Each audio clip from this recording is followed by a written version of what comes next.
দেখো শিলগুলো পড়েছে। এবার এই যে শিল, বাবা রে বাইরে কি জোরে বৃষ্টি পড়ছে, কিন্তু এই বৃষ্টির মধ্যে যে আবার পকোড়া খেতে ইচ্ছা করছে। চল এবার পকোড়া বানাই। আগের দিনে শশাটা কেটে রেখেছিলাম, তো শশার বাকলাগুলো যেগুলো আছে খোসাগুলো সেইগুলো আর ফেলিনি।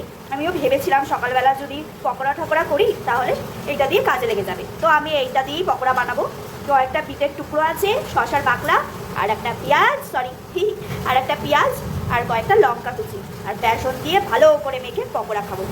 এই যে এবার পকোড়া বানানোর জন্য আমি সব কটা জিনিস কেটে নিলাম। এটা হলো শশার খোসা, ওগুলো কুচি করে নিয়েছি। এটা হলো বিনস কুচি করে নিয়েছি, লঙ্কা কুচি, পেঁয়াজ নিয়েছি একটা ছোট, আর বিট আগের দিনের ছিল সেটাই ভালো করে ধুয়ে নিয়ে ওটা একটু বড় বড় করেই কাটা ছিল, সেটাই আর কুচি করে নিই, যেহেতু এই বিটগুলো একটু মুখে বললে আমার বেশ ভালো লাগে। এবার এখানে একটু বেসন দেব। এই যে এখানে একটু বেসন দিয়ে দিলাম। বেসন তো ওইটুকুনি ছিল, আর তো ছিল না, সেই জন্য কী করবো, এইটুকু দিয়ে হয়তো বাইন্ডিংটা ঠিক করে হবে না, তাই আমি 1 চামচ মতো ময়দা দিয়ে দিলাম। চালের গুঁড়োও নেই, কিন্তু আমার খেতে তো ইচ্ছে করছে, তাই যা আছে ঘরে তা দিয়েই করে দিই। এবার এটাতেই পরিমাণ মতো নুন দিয়ে দিলাম। যে যেরকম নুন খেতে পছন্দ করে সে সেরকম দেবে পরিমাণ মতো। এবার তারপরে চিনিও দিয়ে দিলাম।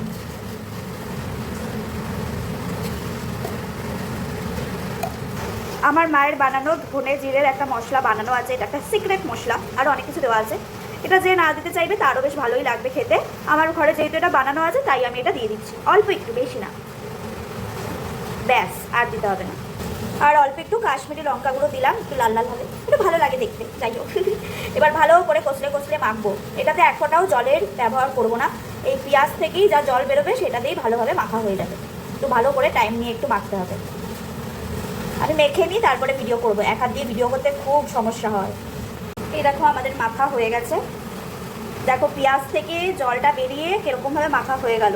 আমরা কিন্তু এক্সট্রা কোনো জলের ব্যবহার করিনি, কিছুক্ষণ রেখে দিয়েছিলাম, পেঁয়াজ থেকে জল বেরিয়ে এরকম জল ছাড়া যতটা এটা মুচমুচে হবে, জল দিলে কিন্তু অতটা মুচমুচে হবে না, তাই আপনারা চেষ্টা করবেন যাতে এরকমভাবে একটু টাইম নিয়ে মাখা। এবার আমি কড়াইতে একটু তেল গরম করে এগুলো ভাজবো। এই যে কড়াইতে এখন তেলও দিয়ে দিচ্ছি, সাদা তেল ইউজ করবেন বা আমরা রাইস ব্র্যান অয়েল ইউজ করি, ওটাই দিলাম। এবার তেলটা হালকা একটু গরম হয়ে আসুক, তারপরেই আমি এগুলো ছেড়ে দেবো। যে এরকমভাবে আমি দিলাম।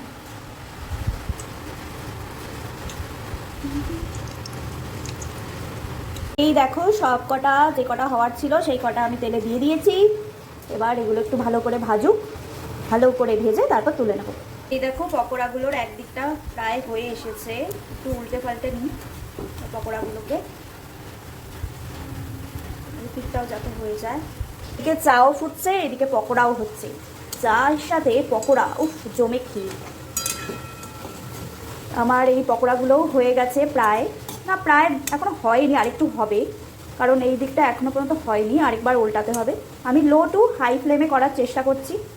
কেউ বেশি আঁচে করবেন না, বেশি আঁচে করলে কী হবে বলুন তো, বাইরের দিকটা পুড়ে পুড়ে যাবে কিন্তু ভেতর দিকটা তখন কাঁচা থাকবে, তখন খেতে ভালো লাগবে না।